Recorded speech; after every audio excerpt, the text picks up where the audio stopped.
மூன்றாம் நிலை. பரமனின் பாதங்கள் பாதையில் இடற பதறி விழுகிறார் முதல் முறையாக.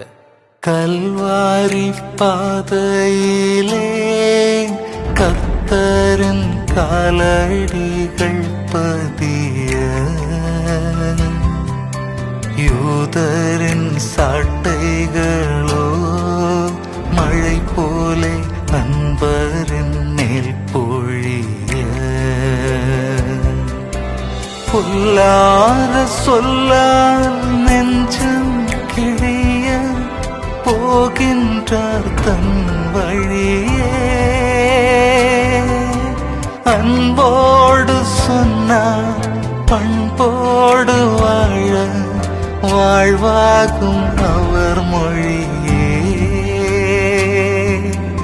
நம் பாவ பாரம் தாங்காத நேரம் தரையோ